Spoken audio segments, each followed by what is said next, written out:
All right, what up, Nerd Squad? Hey, thanks for stopping in and checking out the video today.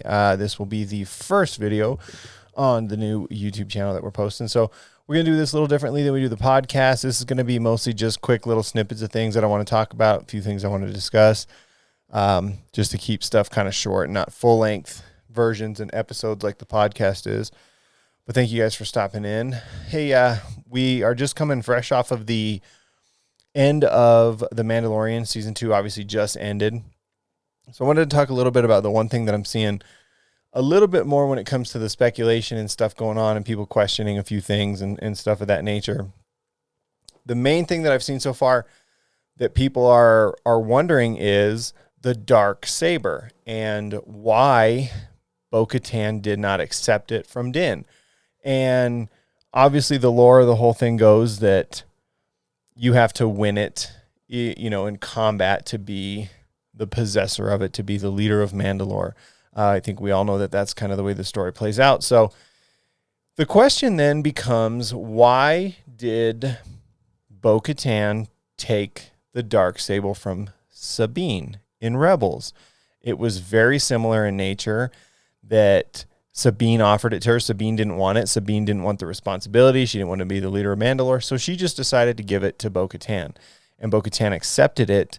And the people accepted it. Well, the clan that was there in the scene anyway accepted it. So what changed? Why is this different? Why are we seeing something completely different now than what we saw in Rebels? And I think it's a really good question. I think it's one that should be asked. It should be thought about. I've seen a couple things online about it here and there. So I'll kind of pick some of that stuff out from what I saw and what I was thinking as far as why did she not accept it this time? What was different? What made this situation different?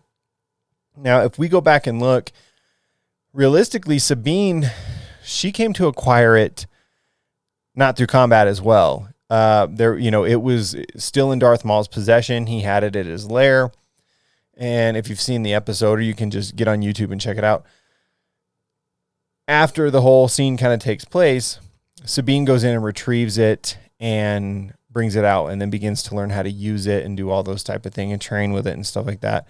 And they're really cool episodes dedicated to that and the story of it. So check those out if you haven't. But she, the whole time, doesn't want it. She doesn't want anything to do with it. But she didn't win it through combat. She didn't disarm Darth Maul for it. So some would say she doesn't even have the right to give it away. It's not hers. It technically is still Darth Maul's, but obviously they're not going to find him, give it back to him, fight it out, and see whose it becomes. So it becomes Sabine's, and then it gets turned over.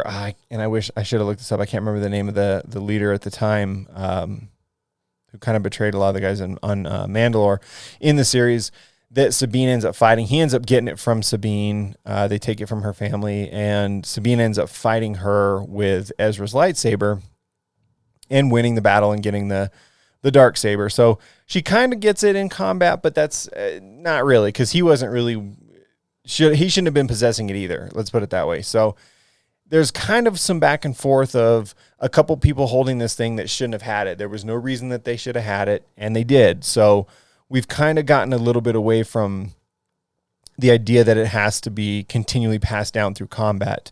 And again, at any point in time, that can be picked back up. They can do that again once somebody is possessing it. So whether it was Sabine or, I guess in this case, now Din, and when Bo Katan had it from Sabine. So what I think, and what I've heard a few people say online is kind of their opinion on it too, is that Sabine took it the first time, or sorry, not Sabine, Bo Katan.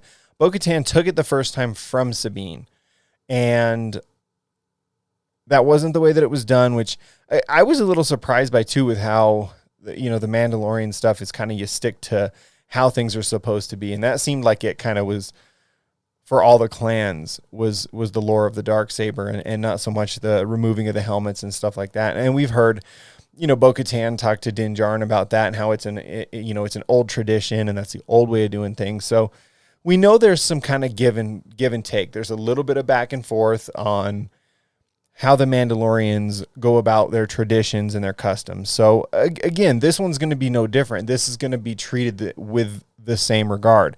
There's going to be times where it's done to the traditional standard, and there's going to be times where it's done differently. And we saw that. We saw it with Sabine giving the dark saber to Bo Katan and just handing it to her and saying, you should, be in charge and rule. And Bo Katan takes it. What we don't know right now is, when did she lose it and how did she lose it? And I think that's the key to this thing. I think that's what we need to pay attention to, is that she very likely lost it in combat. She very likely lost it to Moff Gideon in combat, and that could definitely be why she is so determined to get it back specifically from him. That's the way that I would see it, and I hope we get some backstory. I hope we get to see this stuff play out maybe, to see, is that what took place? Because that's what I think. I think she lost it in combat to him. And for her, I think she probably thinks, because she didn't win it initially and she was given the Darksaber, it's tainted maybe, or it wasn't earned correctly, and that's why she lost it, and maybe lost the faith of the people, and any number of those type of feelings or emotions we can put on top of that. But I think that's probably where we're falling in line with this, was that she took it the first time, it didn't work, and it to her was a flaw. It wasn't how it was supposed to be done, and I think that's why we're seeing in this series with the Mandalorian that she's not willing to just take it again. She is not willing to just be handed the Darksaber and the power and the rule of Mandalore. She has something to prove now. She has to earn it back. And honestly, I think it very likely could be just that plain simple. I'm glad that a lot of people have brought this question up and been speculating on it and wondering, what's different? Why is it different now? Because it's another one of those things that does open up the door for conversation on it, and I think it's a good one to be had, because it is a bit contradictory when you look at it from the outskirts of things and see that it was done once before. Why isn't she just taking it again and trying to get stuff back on track? But I think it's for that reason. I think she's trying to get stuff back on track appropriately. Again, like I said, because I don't think for her it didn't work the first time. She was given it and she clearly lost it. We know that, just simply by Moff Gideon having it and Bo Katan still being around. We know that she was defeated. She wasn't killed, obviously, but she was defeated at some point. So she definitely needs redemption and, wants to get it back appropriately. And I think that Moff Gideon fully knew that. And I think this is where we start to see the tradition, so to speak, of how and who possesses the Darksaber get back to the original lore of it, which I think it's cool. I think it's going to be really cool to see how they put this together between the two characters of Bo Katan and Din Jarin, and having them work together initially, and now they're at this point where stuff's different, and how do they resolve it? Bo Katan wanted it, and we're very much seeing Din Jarin in a position much like Sabine was in, where he doesn't want it. He doesn't give a shit.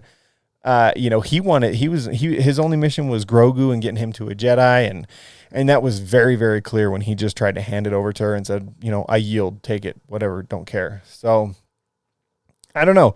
I am kind of curious to see, though. I can't help but feel like with Grogu not being in the picture right now, and I said this in the full episode of the podcast, but I think that we're probably going to see Din maybe take on that role a little bit more. I think maybe now that he possesses it, who knows? He might be the one to say, well, I'm not doing anything now. I'm done babysitting, so why not try to do this thing? So does him and Bo Katan work together on this to come to some kind of consensus to try to bring Mandalore back together and bring the people, the Mandalorians, back together?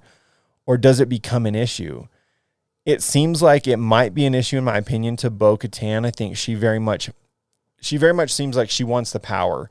I think she made that very clear when stating, as they were going into the mission, that that Moff Gideon has to yield to her.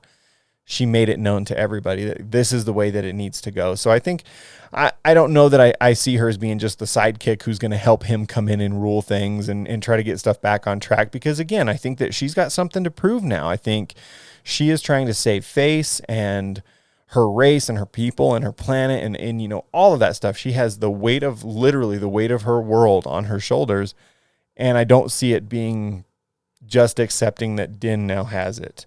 I think if they went down that road, it honestly probably would work just fine. But I just don't think that's going to be the way that it's going to go.